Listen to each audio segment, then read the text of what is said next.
Bem, vamos iniciar então a primeira etapa, o que são falhas. Para nós compreendermos a questão do FEMEA, nós precisamos entender três pontos importantes. O primeiro deles é o que se chama de erro. Então, o erro, se nós avaliarmos aqui descrito nesta cor em vermelho, é justamente aquela discrepância, é aquela diferença entre um valor que ele é medido e um valor que é o que se chama de verdade, ou aquele especificado teoricamente, por exemplo, para um processo, para um produto, para uma especificação de tolerância, e também o erro muitas vezes associado à questão de parâmetros estatísticos.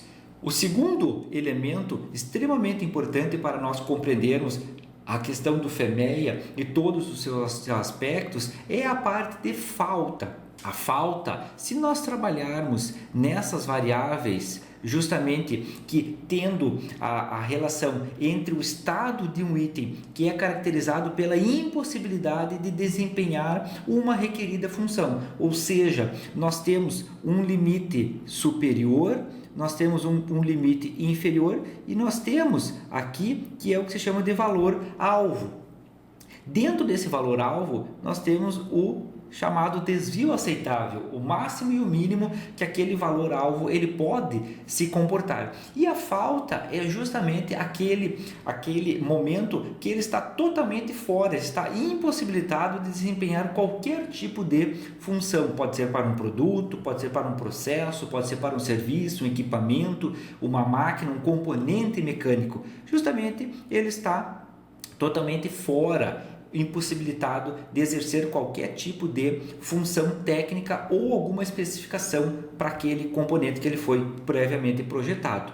Pois bem, e seguindo nessa linha, nós temos o que se chama de falha. E aí sim, a nossa ideia e a estruturação justamente porque se tem o FEMEA, que ele trata desse principal aspecto, que a falha ela é estruturada como um evento onde a função requerida para um componente, para um produto, para um processo, para um serviço, um equipamento e qualquer outro elemento, ele é interrompido, ou seja, eu não tenho mais aqui a partir desse momento uma questão que eu possa trabalhar num sistema de garantia, ou seja, aquele produto, aquele componente, vamos pegar, por exemplo, um eixo, uma engrenagem, um rolamento, ele não tem mais aquela função, eu não consigo mais ter uma propriedade física, uma propriedade técnica para a utilização daquele produto ou daquele material. Então, de onde que vem essa questão de falha? De onde é que nós podemos tirar justamente esse aspecto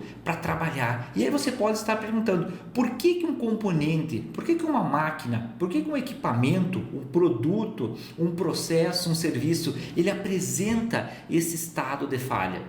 Múltiplas são as formas de responder, e aqui eu trago algumas dessas respostas, porque nós podemos enxergar esses componentes de uma variedade de formatos. Por exemplo, se nós estamos lidando num processo mecânico, se nós estamos lidando num processo siderúrgico, se nós estamos pensando numa questão de um processo de solda, num processo de pintura, num processo de acabamento, num processo de entrega, num sistema de logística de equipamentos, ao longo do processo produtivo, vários são elementos. Por exemplo, a questão do projeto e da geometria, se todos os aspectos dimensionais estão dentro daquele limite aceitável de especificação. Outros pontos, a manufatura e o processo, tudo está adequado, todo o nosso processo ele está respeitando os aspectos, nós estamos trabalhando justamente dentro do que é corriqueiro nas nossas questões,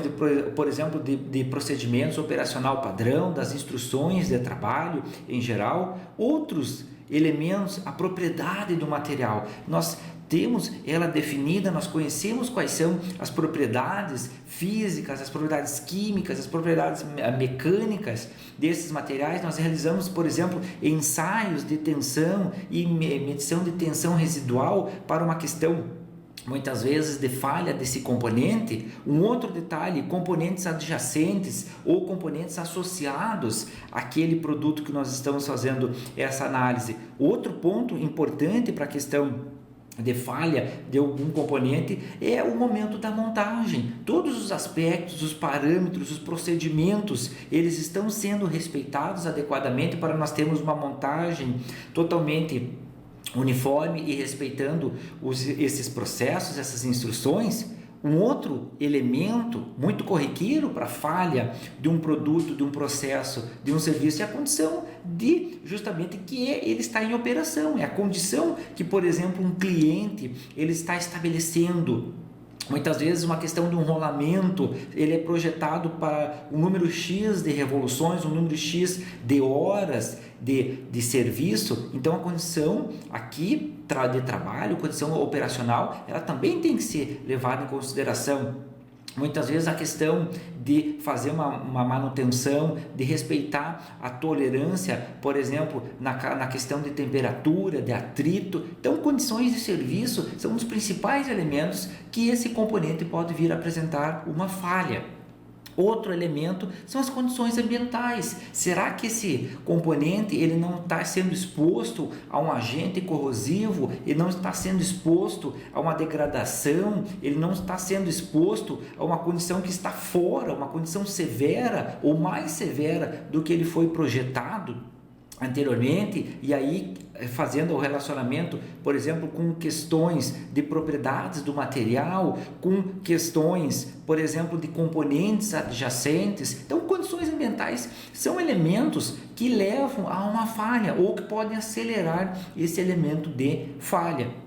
Outra questão é a superfície de fratura. Muitas vezes a questão que ela envolve a parte de tensão residual, que envolve propriedades superficiais, ela envolve questões de usinagem dos componentes, o acabamento dessa caracterização do material. E também o último ponto, a superfície desse componente, que é essa questão de superfície de fratura, superfície do componente, muito ligada aos aspectos de usinagem, muito ligada aos processos de acabamento deste material. Então, todos esses são os aspectos que é possível de colocar para as equipes que estão trabalhando na análise de uma falha, muitas vezes utilizando ferramentas de diagrama de causa e efeito, ferramentas de 5 porquês, matriz Guth e demais associadas ao elemento do FEMEA, para que se tenha um resultado mais próximo, um resultado mais atencioso para justamente detectar e descobrir justamente essa origem da falha.